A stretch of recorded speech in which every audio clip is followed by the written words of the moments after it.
Kindly subscribe my channel and hit on the bell icon for further notification.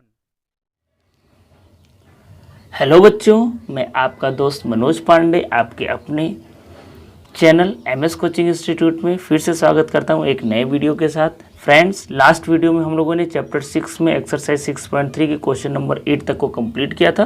Question number 9 से continue करना था, तो चलिए हम लोग कंटिन्यू करते हैं। एक बात मैं आपको फिर से याद दिला दूँ कि डिस्क्रिप्शन में जा करके मैं आपको चैप्टर 3, चैप्टर 4, चैप्टर 5 और ये जो करंट चैप्टर चल रहा है चैप्टर 6, इसका प्लेलिस्ट का लिंक दे दूंगा। आपको जिस भी पर्टिकुलर क्वेश्चन में प्रॉब्लम हो आप वहाँ पर जा करके उस क्वेश्चन को आप देख सकते हो, ठीक है। तो चलिए हम लोग क्वेश्चन करते हैं स्टार्ट और देखते हैं कि इस प्रॉब्लम को हम लोग कैसे सॉल्व करेंगे। तो देखिए बच्चों, क्वेश्चन में क्या बोल रहा है, find the point on the curve y is equal to this, यानी हमको इस कर्व पे एक पॉइंट बताना है at which the tangent is इतना, और उस पॉइंट पर अगर हम लोग टेंजेंट ड्रॉ करें तो उसका इक्वेशन ये दिया हुआ है। फिर से देखिए क्या बोल रहा है कि हमारे पास एक कर्व का इक्वेशन दिया हुआ है। कर्व के इक्वेशन में बहुत सारे पॉइंट्स होंगे, तो उस पर किसी एक पॉइंट पर जिस पर टेंजेंट अगर हम लोग ड्रॉ करें तो इक्वेशन ये मिले, तो वो पॉइंट कौन सा होगा बताने का। इस प्रॉब्लम को मैं थोड़ा सा विजुअलाइज करके आपको एक बार समझा देता हूँ ताकि आपको और अच्छे से क्लियर हो। जैसे मान लीजिए हमने एक कर्व बनाया, सबसे पहले हम लोग ड्रॉ कर लेते हैं। हमारे पास एक एक्स एक्सिस है और वाई एक्सिस है, ठीक है। तो इसको हम लोग एक्स ओ एक्स डैश ऐसे करके लिखते हैं और ये वाई ओ वाई डैश होता है। सपोज करो कि ऐसे करके कर्व का इक्वेशन है, कैसे भी हो सकता है, किसी भी शेप में कर्व हो सकता है, ठीक है।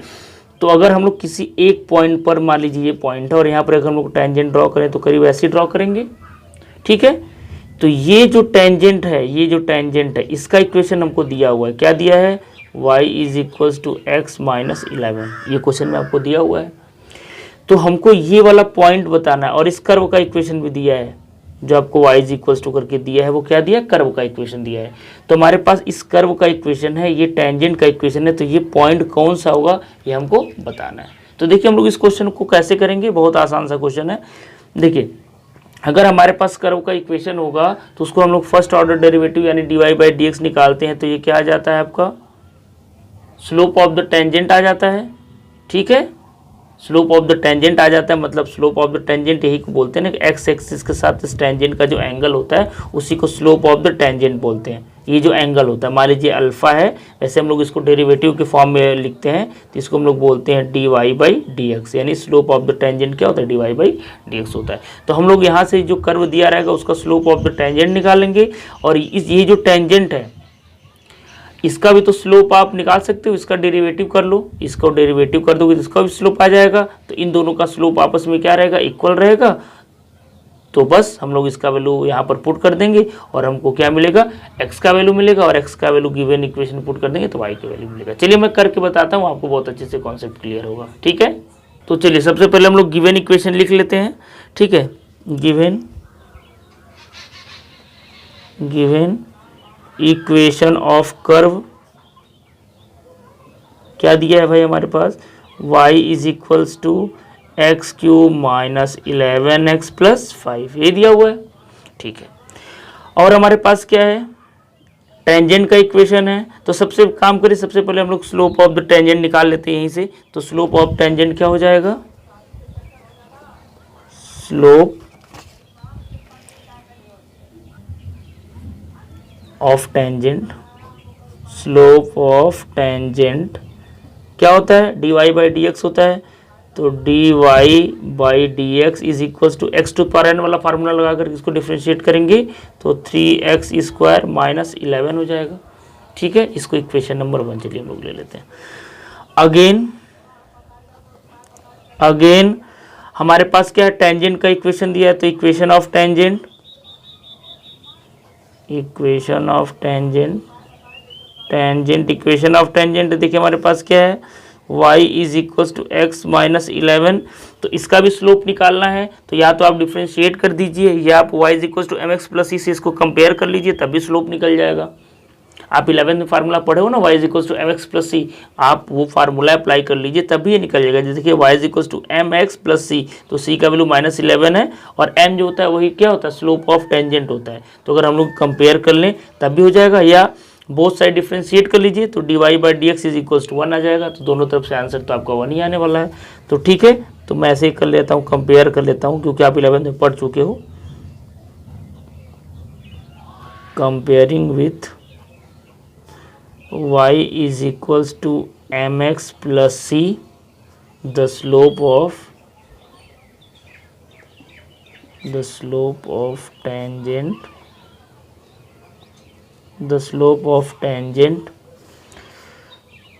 m इज इक्वल्स टू क्या हो जाएगा, 1 हो जाएगा। ठीक है, अब देखिए m का वैल्यू पता चल गया, मतलब हमको स्लोप पता चल गया, और ये भी तो स्लोप ही है उसी कर्व का। तो उस कर्व का जो स्लोप होगा वही क्या होगा, किसी भी पॉइंट पे उस कर्व का जो स्लोप होगा वो टेंजेंट के स्लोप के बराबर होगा। तो हम लोग क्या करते हैं, ये वाला वैल्यू यहाँ पर पुट कर देते हैं dy बाई डी एक्स की जगह। भाई यही आपका dy बाई डी एक्स भी है, ठीक है, m बोलो या dy बाई डी एक्स बोलो, दोनों क्या एक ही है। तो ये वाला वैल्यू यहाँ पर पुट कर देते हैं। तो फ्रॉम इक्वेशन नंबर फर्स्ट ये वाला वैल्यू यहाँ पुट करो 1, तो क्या मिलेगा 3x square minus 11 is equals to 1। तो 3x square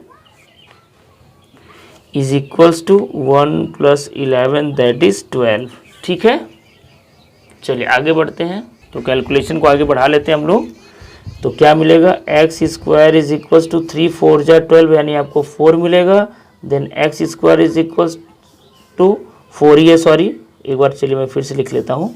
again x is equals to, जब इधर स्क्वायर आता है तो राइट साइड जा करके प्लस माइनस करके राइट करते हैं हम लोग, तो लिखेंगे प्लस माइनस अंडर रूट 4, और प्लस माइनस अंडर रूट 4 को क्या लिखेंगे, सिर्फ 2, यानी x का वैल्यू 2 भी होगा और -2 भी होगा। तो here x is equals 2 and -2। जब x का वैल्यू 2 मिला तो डेफिनेटली हमको y का भी वैल्यू 2 मिलेगा। ठीक है, putting the value of x in equation number first. तो from equation number first, from equation, या काम करिए इक्वेशन नंबर 1 तो डेरिवेटिव करके लिखे ना, गिवन इक्वल लिखिए, from given equation y is equals to क्या है given equation, x cube minus 11x plus 5। तो एक बार हम लोग 2 रखेंगे, if x is equals to 2 then चलो x का 2 वैल्यू रखो, तो क्या मिलेगा y इज इक्वल्स टू 2 का cube minus 11 into 2 plus 5। Then y is equals to 2 जा 4 2 जा 8 माइनस 22 और प्लस 5। ठीक है, तो इसको अगर हम लोग सॉल्व करेंगे तो y का वैल्यू कितना आ जाएगा भाई, 8 5 क्या हो जाएगा 13, तो माइनस 22 प्लस 13। अगर आप 22 में से 13 को माइनस करोगे तो क्या आ जाएगा -9। तो y का वैल्यू कितना आ गया हमारे पास -9, यानी जब x 2 होगा तो उस कंडीशन में -9 होगा। तो पॉइंट्स क्या आपको बन जाएंगे, यहीं पर लिख ही लीजिए। तो पॉइंट क्या बनेगा 2, -9। ठीक है, अगेन दूसरा पॉइंट निकाल लेते हैं। तो if x is equals to -2 अगर हम लोग पुट करते हैं तो देन हमको y का वैल्यू क्या मिलेगा भाई, y इज इक्वल्स टू अब -2 का क्यूब, ठीक है, माइनस 11 इंटू -2 और प्लस 5। माइनस का क्यूब करोगे तो आंसर माइनस में आएगा, 2 2 जा 4 2 जा 8 तो -8 और 11 2 जा 22 प्लस 5। फाइनल इसको अगर आप कैलकुलेट करते हो तो आप देख लीजिएगा आपको आंसर क्या मिलेगा, 19 मिलेगा। यानी अगर पहले लिख लीजिए, चलिए y इज इक्वल टू 19 मिला, यानी अब आपको पॉइंट क्या मिला, अगर x का वैल्यू हम लोग -2 रख रहे हैं तो उस कंडीशन में y का वैल्यू 19 मिलेगा। तो इस कंडीशन में हमको ये पता चला, जो हमारा आंसर हमको दिखा रहा है कि हमको 2 पॉइंट्स मिलेंगे। ठीक है, लेकिन क्या ये दोनों पॉइंट्स गिवन जो टेंजेंट का इक्वेशन है उसको सेटिस्फाई करेंगे? अगर आप ध्यान से देखिए, ध्यान से मैं जो बात बोलने जा रहा हूँ, y इज इक्वल टू क्या x -3, भाई ये दोनों पॉइंट पर ही अगर ये टेंजेंट खींचा गया है तो इसको सेटिस्फाइज करना चाहिए ना। तो पहला तो y 9 है और पहला जो पॉइंट हमको मिला है x 2 है, तो x अगर हम लोग 2 रखते हैं तो 2 - 11 करेंगे तो -9 मिलेगा। करस्पॉन्डिंग देखिए y -9 है पहला आंसर। लेकिन अगर हम लोग सेकेंड पुट करें x इक्वल टू -2 तो उस कंडीशन में y हमारा क्या आना चाहिए, 19 आना चाहिए। लेकिन अगर आप -2 पुट करोगे तो y कितना आ रहा है, -13 आ रहा है। तो मतलब ये वाला जो सेकंड वाला पॉइंट है ये आपका सेटिस्फाई नहीं करेगा, इसीलिए आप आंसर में देखेंगे तो आपको सिर्फ पहला वाला आंसर दिया है। तो आप आंसर में ऐसा करके लिख लीजिएगा, मैं नहीं लिख रहा हूँ, कि आपका 2, -9 ही गिवन टेंजेंट की इक्वेशन को सेटिस्फाई कर रहा है, इसलिए आपका यही एक रिक्वायर्ड आंसर होगा। ठीक है, तो आंसर में आप क्या करोगे, सिर्फ सिंगल पॉइंट को लिखोगे, तो आंसर आपका क्या हो जाएगा। पॉइंट ही तो पूछ रहा है ना कि किस पॉइंट पर ये टेंजेंट ड्रॉ किया गया, मैं डायग्राम में भी आपको बताया था। तो इस तरीके से आप इस क्वेश्चन को सॉल्व करेंगे। तो आई होप इसका सोल्यूशन आपको समझ में आया होगा। ठीक है, वीडियो पसंद आया हो तो जल्दी से लाइक कर दीजिए। चलिए हम लोग अब नेक्स्ट क्वेश्चन को स्टार्ट करते हैं, जो क्वेश्चन नंबर 10 है। तो बच्चों क्वेश्चन नंबर 10 आपकी स्क्रीन पर ये रहा। देखिए क्या बोल रहा है क्वेश्चन, पहले अच्छे से समझिए फिर हम लोग सॉल्व करेंगे। Find the equation of all line having slope इतना that are tangent to the curve इतना। यानी ये कर्व का इक्वेशन है और इस कर्व के ऊपर जितने भी पॉइंट्स हैं उनका स्लोप देखा जाए, मतलब उन पॉइंट पर अगर हम लोग टेंजेंट निकालें तो उनका स्लोप क्या है, -1 है। तो आपको उन सभी टेंजेंट का इक्वेशन बताना है। ठीक है, तो टेंजेंट का इक्वेशन सबसे पहले आपको लिखने आना चाहिए कि टेंजेंट का इक्वेशन क्या होता है। सबसे पहले मैं कॉन्सेप्ट को बता देता हूँ कि टेंजेंट का इक्वेशन कैसे हम लोग लिखते हैं। ठीक है, तो उस बात को आपको ध्यान से समझना है। पहले कॉन्सेप्ट को समझिए फिर हम लोग क्वेश्चन को सॉल्व करेंगे। तो चलिए सबसे पहले हम लोग कॉन्सेप्ट्स को समझते हैं। एक डायग्राम से सबसे पहले हम लोग कॉन्सेप्ट को समझते हैं। मान लीजिए हमारे पास एक कोई एक्सिस है, ठीक से, थोड़ा सा सिर्फ आपको समझाने के लिए मैं कर रहा हूँ। किसी भी टाइप से इस पर कर्व बना लीजिए, कैसे भी आपका मन करे। एक हमने कर्व बनाया। अब देखिए यहाँ पर इस कर्व का इक्वेशन तो हमको ये दिया हुआ है, ये जो कर्व हमने बनाया इसका इक्वेशन ये है। अब किसी भी पॉइंट पर अगर हम लोग एक टेंजेंट ड्रॉ करते हैं तो इसका जो स्लोप दिया है, स्लोप को मैं क्या आपको भी बोल रहा था, ये dy/dx होता है, या इसी को m भी कहीं कहीं लिखते हैं। हम लोग यहाँ पर जो पढ़ रहे हैं उसको dy/dx ही हमेशा लिखेंगे। तो इसका वैल्यू आपको दे दिया है, क्या है, -1 है। ठीक है, तो यहाँ पर बोल क्या रहा है, देखिए क्वेश्चन में, find the equation of all line having the slope इतना। यानी अब जैसे सपोज करो कि ऐसा भी तो हो सकता है ना, और भी हमको कि कोई पॉइंट मिले इस कर्व में, क्योंकि कर्व तो टेढ़ा मेढ़ा होता है, उसका भी अगर आप स्लोप निकालो तो यही सेम मिले। तो वो सारे इक्वेशंस बताने हैं जिसका स्लोप -1 है। तो हम लोग करेंगे क्या, सबसे पहले हम लोग पॉइंट्स निकाल लेते हैं कि भाई कितने सारे पॉइंट्स मिल रहे हैं जिनका स्लोप -1 है। तो जितने सारे पॉइंट्स मिलेंगे उतना सारा हमको इक्वेशन मिलेगा। तो सबसे बड़ी बात है कि इक्वेशन हम लोग कैसे लिखते हैं, तो वो इक्वेशन मैं आपको बता दूं कि इक्वेशन कैसे लिखते हैं। तो इक्वेशन ऑफ टेंजेंट, आपको ये फार्मूला याद रखना है, इक्वेशन ऑफ टेंजेंट। ठीक है, हैविंग स्लोप या हैविंग पॉइंट करके लिख लीजिए, हैविंग स्लोप, ये भी चलो लिख ही लो, having slope dy/dx at point x1 y1। यानी जिस ये जो पॉइंट है, इस पॉइंट को मैं क्या मान लिया हूँ, x1 y1 मान लिया हूँ, इसी पॉइंट को x1 y1। ठीक है, और इसका स्लोप कितना ही है, तो उसका इक्वेशन क्या होता है आपको याद रखना है, क्या, y-y1 is equals to dy/dx x - x1। बच्चों ये फार्मूला आपको एकदम बहुत अच्छे से लर्न करके रखना है जब भी आपको स्लोप निकालने के लिए बोलेगा, सॉरी इक्वेशन ऑफ टेंजेंट निकालने के लिए बोलेगा। ठीक है, तो अगर हमको स्लोप पता हो और जिस पॉइंट पर, यानी कर्व के जिस पॉइंट पर वो टेंजेंट ड्रॉ किया गया है वो पॉइंट पता हो, तो हम लोग इक्वेशन निकाल सकते हैं। मतलब हमको ज़रूरत अब किन किन बातों का है, हमको पॉइंट्स पता होना चाहिए और स्लोप पता होना चाहिए। तो स्लोप तो देखिए क्वेश्चन में ऑलरेडी हमको दे दिया है, तो स्लोप तो निकालना नहीं है, तो सिर्फ हमको x1 y1 निकालना है। जैसे हम लोग अभी तक निकालते हुए आ रहे हैं वैसे निकालेंगे, उसके लिए तो हमको कोई टेंशन नहीं लेना है। तो चलिए हम लोग क्वेश्चन को करते हैं स्टार्ट। ये बेसिक कॉन्सेप्ट है, पॉज करके इसको आप नोट कर लीजिए। चलिए क्वेश्चन को हम लोग स्टार्ट करते हैं। तो गिवन इक्वेशन ऑफ कर्व हमारे पास क्या है, given equation of curve y is equals to 1/x - 1। तो यहीं पर हम लोग स्लोप ऑफ टेंजेंट निकाल लेते हैं, इसी का डेरिवेटिव स्लोप ऑफ टेंजेंट होता है, अब तो आपको पता है। तो स्लोप ऑफ टेंजेंट क्या होता है, dy/dx होता है। आई होप आपको डिफ्रेंशिएशन करने आता है।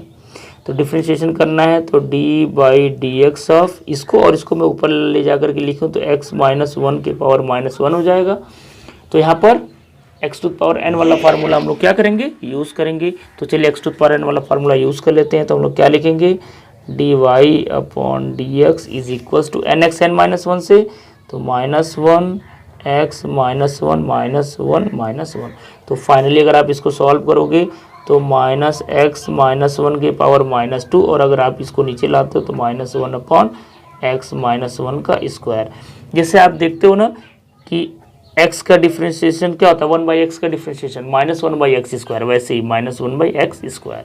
तो D Y by D x is equal to हमको मिला minus one upon x minus one का स्क्वायर। ये क्या आपका स्लोप, और स्लोप देखो हमारे पास दिया भी है, तो ये वाला स्लोप जो माइनस वन दिया है ये इसके इक्वल हो जाएगा। ठीक है, तो लिख लीजिए but we have slope, we have slope minus one. ठीक है, देन ये दोनों आपस में इक्वल हो जाना चाहिए। भाई ये भी स्लोप हमने निकाला, माइनस वन भी तो स्लोप दिया है, तो देन आप क्या करोगे, दोनों को इक्वेट कर दो, इक्वल कर दो। देन क्या मिलेगा, minus one upon x minus one का square is equals to minus one. ये देखिए माइनस माइनस क्या हो जाएगा, कैंसिल आउट हो जाएगा, इधर वन बचेगा, मल्टीप्लाई कर लीजिए तो क्या मिला, एक्स माइनस वन का square is equals to one. तो x minus one is equals to, अब स्क्वायर उधर जाकर के प्लस माइनस करके लिखते हैं, अंडर रूट वन। यानी क्या मिला, x minus one is equals to plus minus one. Under root one का तो वैल्यू वन ही होता है। अब एक बार प्लस लेंगे तो एक वैल्यू मिलेगा, माइनस लेंगे तो एक वैल्यू मिलेगा। ठीक है, if x minus one is equals to plus one then x is equals to two, तो एक वैल्यू आपको ये मिला। ठीक है, again if x minus one is equals to minus one, तो ये minus one cancel, then x is equals to zero. अब x का दो वैल्यू मिला तो y का भी दो वैल्यू मिलेगा, और आपको पता है ये x का वैल्यू क्या होता है, हम लोग गिवन कर्व के इक्वेशन में पुट कर देते हैं, जैसे करते हुए आ रहे हैं वैसे ही करेंगे। तो गिवन जो कर्व का इक्वेशन है उसको हम लोग इक्वेशन नंबर वन लिख लेते हैं। ठीक है, इसको इक्वेशन नंबर वन लिख लेते हैं क्योंकि इसको हमको यूज़ करना है ना। तो अब यहाँ पर लिखेंगे फ्रॉम इक्वेशन नंबर फर्स्ट। तो चलिए लिखते हैं फ्रॉम इक्वेशन नंबर फर्स्ट। तो हमारे पास क्या है इक्वेशन भाई, y is equal to one upon x minus one. तो वन अपॉन एक्स की जगह भी हम लोग क्या रखना है, टू रखना है, टू रख के रखते हैं। ठीक है, यहाँ पर लिख लेते हैं if x is equal to two पर हम लोग निकाल रहे हैं, तो हो जाएगा टू माइनस वन मतलब वन अपॉन वन, यानी वैल्यू क्या आ जाएगा वन। यानी अगर x टू है तो y हमको क्या मिला, वन मिला। ठीक है, again if x is equal to zero रखें तो y is equal to one upon zero minus one, यानी वन अपॉन माइनस वन, इसका वैल्यू क्या गया माइनस वन। मतलब अगर x जीरो है तो y आपको क्या मिला, माइनस वन मिला। तो इस तरीके से बच्चों देखिए हमारे पास दो पॉइंट्स मिला। Then we have two points. कौन कौन से हैं पॉइंट्स को लिख लेते हैं। एक मिला 2,1, देखिए यहाँ वाला 2,1, और एक क्या मिला 0,-1 and 0,-1। Then we have two tangent, इसका मतलब हमारे पास दो टेंजेंट होगा। Then we have two tangent. ठीक है, अब वो टेंजेंट कौन सा होगा आप यहाँ पॉज करके नोट करिए, फिर मैं आपको बताता हूँ। तो चलिए इक्वेशन ऑफ टेंजेंट अब हम लोग निकाल लेते हैं। फर्स्ट पॉइंट आप लोग लिख लीजिए पहले। फर्स्ट पॉइंट क्या था हमारे पास, अभी दो पॉइंट हम लोग अभी निकाले ना। तो जो पहला पॉइंट था वो क्या है, 2,1 था, 2,1। तो देखिए इक्वेशन ऑफ टेंजेंट क्या होता है, अभी मैं आपको बताया। इक्वेशन ऑफ टेंजेंट फार्मूला भी आपको बताया था बेसिक्स में, y minus y one is equals to D y upon d x into x minus x one, यही फार्मूला भी मैं बताया। तो y माइनस वाई वन, तो y1 कितना है 1 है, is equal to D Y by D X. तो D Y by D X अभी हम लोगों ने निकाला है, D Y by D X निकाला, क्या स्लोप दिया है, क्वेश्चन में खुद ही दिया d Y by D x, वही तो स्लोप होता है। तो ये -1 दिया है और इंटू एक्स माइनस x1, मतलब हो गया 2। इसी को सॉल्व कर दीजिए, आपका आंसर आ जाएगा 1। y -1 is equal to minus bracket open करेंगे तो -x + 2, इसको इधर करिए तो हो जाएगा x + y, इसको भी इधर करेंगे तो -3 इज इक्वल टू 0। तो जो पहला टेंजेंट का इक्वेशन आएगा वो आपका ये आएगा पहले पॉइंट के हिसाब से। सेकेंड इक्वेशन या सेकेंड पॉइंट पर लिख लीजिए। सेकेंड पॉइंट आपके पास क्या है, क्या निकाले थे हम लोग, देख लीजिए बैक साइड से 0, -1 था। तो इसका इक्वेशन क्या बनेगा, फिर वही y - y1 वाला formula, y - y1 is equal to D Y by D x into x minus x1, ठीक है।